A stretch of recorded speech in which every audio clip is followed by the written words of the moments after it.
dipersembahkan oleh... Pemirsa, kita lanjutkan perbincangan. Saya langsung saja ke Prof. Widodo untuk memberikan tanggapan bagaimana soal sinyal. Iya, baik. Jadi memang kita juga sudah menyampaikan ke KPU Bawaslu dari 83.218 desa di seluruh Indonesia. Ini memang belum sepenuhnya bisa terjangkau 4G ya. Oleh sebab itulah maka case by case kita akan lihat di titik-titik mana yang TPS itu punya masalah. Dan ini menjadi catatan kita karena sekarang ini kan kalau dari sisi kampanye kita sudah menggunakan virtual dan juga difasilitasi oleh KPU. Namun demikian ini nanti sampai pada bagaimana kita perhitungan suaranya. Jadi ini di lapangan sekali lagi kami sedang memetakan bersama-sama dengan KPU karena tidak hanya di 3T, kadang-kadang di daerah tertentu tetapi mungkin di sampingnya ada gunung, kemudian di situ ada masalah juga. Jadi masalah tentang coverage sinyal ini cukup kompleks sehingga nanti memang kita akan menangani case by case supaya nanti masyarakat juga tidak dirugikan, tetapi juga kita bisa memenuhi sesuai dengan kemampuan yang sampai saat ini ada. Kira-kira optimis tidak Prof. Widodo 3 minggu waktunya kemudian bisa menyelesaikan masalah-masalah di daerah-daerah? Tentu kalau dari sisi sosialisasi kami sudah mengantisipasi itu. Jadi misalkan pada saat kita tidak bisa menyampaikan secara medsos ya kita menggunakan spanduk, menggunakan gambar-gambar yang sifatnya mendekati pada masyarakat. Tapi kalau nanti sudah menyangkut pada hal-hal yang sifatnya teknis IT, kami di Kominfo ini ada beberapa tugas yang kita bagi.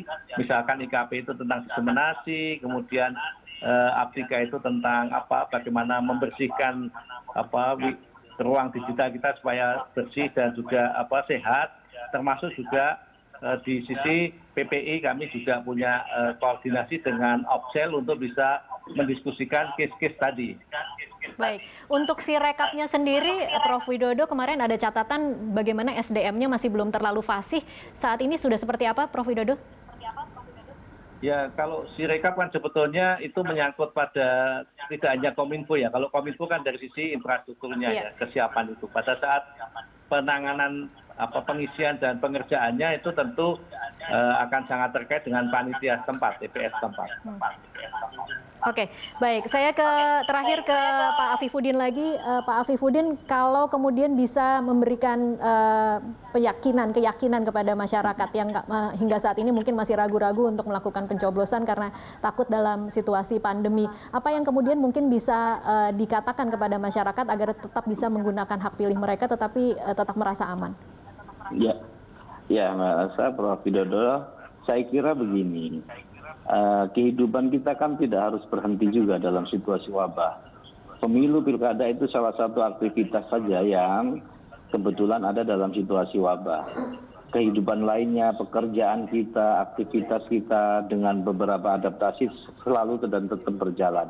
Saya kira memang saya mau mengibaratkan begini, kita tidak bisa menghentikan air hujan, tapi kita bisa menghindari basahnya kena air hujan. Misalnya, tidak kita pakai payung, pakai mantel dan seterusnya.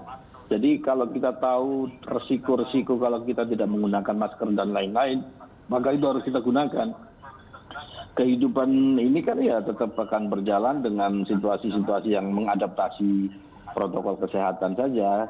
Kita bekerja masih berjalan dan seterusnya. Tentu harapan kita wabah ini segera berakhir. Pilkada kita kemudian tidak menjadi lebih buruk dalam situasi wabah, sehat semuanya dan juga prosesnya berjalan dengan baik dalam pengawasan yang baik juga.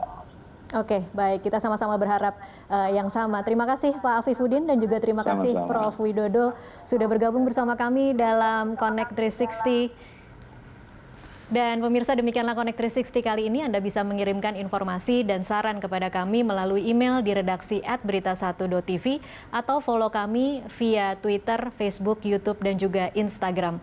Atas nama seluruh kerabat kerja yang bertugas, saya Tasya Lutmila mau mengucapkan terima kasih dan sampai jumpa.